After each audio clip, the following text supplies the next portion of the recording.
আমি রাজশাহী দুর্গাপুর দেওবন্দি সরকারি ডিগ্রি কলেজে শিক্ষকতা করি। বিগত আওয়ামী লীগ সরকারের আমলে আমি এই কলেজে কোনো সুযোগ সুবিধা পাইনি। শুধু একটাই প্রবলেম, সেটা ছিল আমি বিএনপি পরিবারের মেয়ে। আমাকে অনেক অপমান এবং অবহেলা করা হয়েছে। আমাকে সরকারি পর্যন্ত, আমার সাবজেক্টে সরকারি পর্যন্ত করা হয় নাই। আর গত দিনে যে ঘটনাটা ঘটেছে, এর পিছনে নেপথ্যে বড় একটা ঘটনা আছে, সেটা আমি আপনাদের সামনে তুলে ধরবো। তার আগে আপনারা কেউ আমার সম্পর্কে অন্যায়ভাবে, কেউ নোংরাভাবে কেউ অপপ্রচার চালিয়েন না। আপনাদের কাছে আমার অনুরোধ, আমি সত্যটা তুলে ধরবো। আমি অন্যায়কে কখনো প্রশ্রয় দিই না, মিথ্যে কথা বলি না। আমি ভদ্র পরিবারের মেয়ে। আমার সম্পর্কে কেউ নোংরাভাবে কেউ যেন না বলেন। দেশবাসীর কাছে আমার আকুল আবেদন, আপনারা কেউ আমার সম্পর্কে কেউ নোংরা প্রচার চালিয়েন না। না জেনে আমি আপনাদের সামনে ব্রিফিং করে আমি তুলে ধরবো, প্লিজ। তার আগে আপনারা কেউ আমার সম্পর্কে অপপ্রচার চালিয়েন না। এই কলেজটা একটা আওয়ামী লীগের পলিটিক্যাল অফিস ছিল।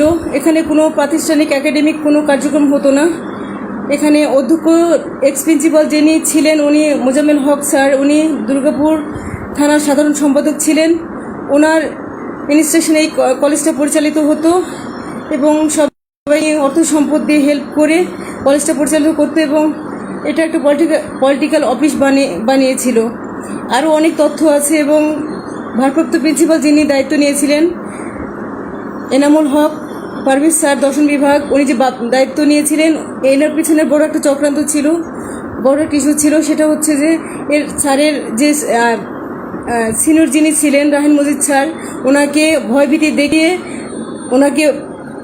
ওনাকে বাদ দিয়ে উনি চেয়ারে বসছেন। এর পিছনে অনেক অনেক স্বার্থ জড়িয়ে আছে।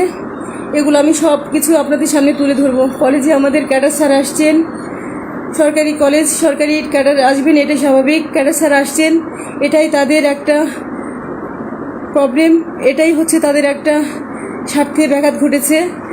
আর এই কলেজে অডিট করে গেছেন, অডিটের অনেক অর্থ সম্পদ, অনেক জমা জমির হিসাব তারা পায়নি। এগুলোই অনেক ইস্যু আছে, এগুলোই তুলে ধরার জন্যেই আমাদের উপর এত অ্যাসাল্ট করা হয়েছে। এগুলো আমি আপনাদের সামনে একদম ফ্রেশভাবে তুলে ধরবো, প্লিজ। তার আগে আমার সম্পর্কে কেউ নোংরাভাবে তুলে ধরিয়েন না। যারা আমার সম্পর্কে নেগেটিভ সেন্সে কথা বলছেন, তারা নিশ্চয়ই ওই সন্ত্রাসী যারা আছেন, যারা চাঁদাবাজি করেছেন, তারা অনেক মোটা অ্যামাউন্ট কলেজ থেকে নিতেন। তারা এই অ্যামাউন্ট থেকেই তাদেরকে দিয়ে হয়তো বা নেগেটিভ সেন্সে আমার সম্পর্কে অপপ্রচার চালানোর জন্য বলা হচ্ছে। তাছাড়া তাদের এত সম্পদ নাই, তারা শুধু চাঁদাবাজি করে গেছেন।